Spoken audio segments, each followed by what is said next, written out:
Have you ever been walking through your neighborhood and just thought, this place could be better? Maybe it's a park that's looking a little sad, or a street that just doesn't feel safe. Well, today we're going to look at a tool that can help turn that thought into actual reality. I think we all have, right? You see that empty lot or that really confusing intersection, and you just think, someone should really do something about this. But what if that someone could be you? That's exactly what we're diving into. So, we're breaking down a framework that comes from a source on explanatory writing, but don't let that fool you. This isn't about getting a good grade or anything like that. No, it's about learning a simple structure to organize your ideas and make a really compelling case for change right where you live. And here it is. This is the core of the whole thing. It's a super simple, logical flow that comes in 3 parts. First, you've got to identify and really explain the problem. Second, you design a smart, practical way to fix it. And third, you look ahead and imagine all the incredible effects your change is going to have. So let's break down each step. All right, let's get into the first piece of our blueprint. Every great building needs a rock-solid foundation, and every great plan starts with a crystal-clear understanding of the problem you're trying to solve.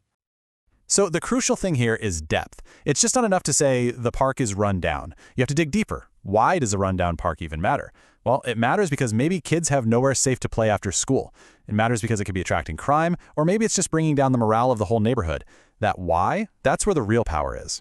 And this is where you can really see the difference. A surface-level view just states a fact, right? Like there's too much litter. But an in-depth explanation connects the dots. It explains how that litter discourages families from using public spaces, how it harms local wildlife, and how it can even lower property values. See the difference? That in-depth view, that's the goal. And this quote, it just nails the whole point. You can't design a cure if you haven't even diagnosed the illness. This first step is all about you being the doctor for your community's problem. All right, foundation is set. Now for the exciting part, the actual building. This is where we go from just spotting problems to actually solving them. Now, the key word from the source here is realistic.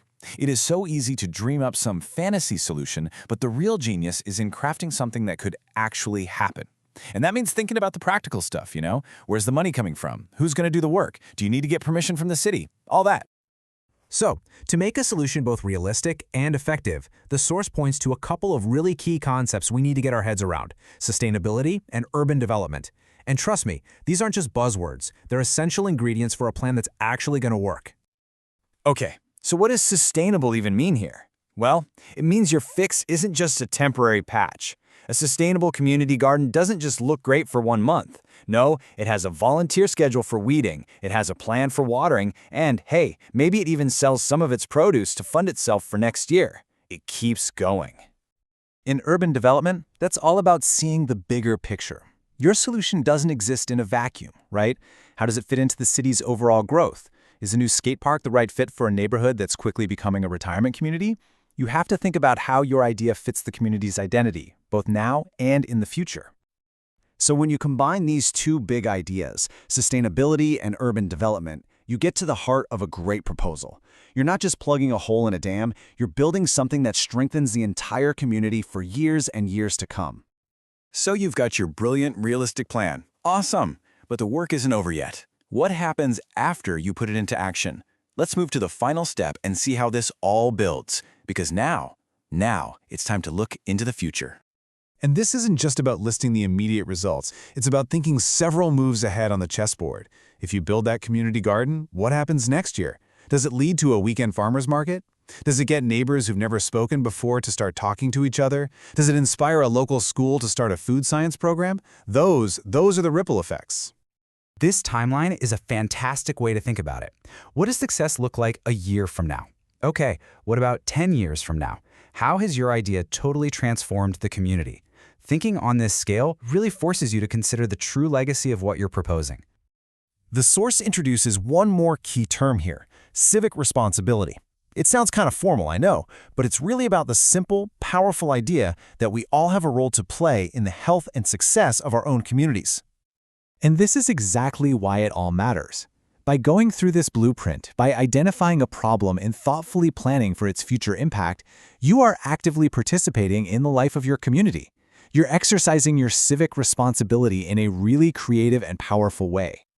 Okay, Now that we've walked through how this blueprint works, from spotting the problem all the way to envisioning its future, it's time to think about how you can use it. The blueprint, it's all yours now. Let's just look at it one more time.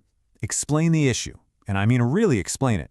Propose a realistic, sustainable solution, and then describe the long-term, positive impact. 3 steps. That's all it takes to build a truly compelling vision. We end right where our source began, with the prompt itself. But this isn't just a question anymore, is it? It's an invitation. It's an opportunity to apply this blueprint to something you genuinely care about. So I'll leave you with this question. Think about that issue you see on your way to work, that park you wish was better, that opportunity you feel like your community is missing out on. What problem will you choose to solve? What's the first line of your blueprint going to be?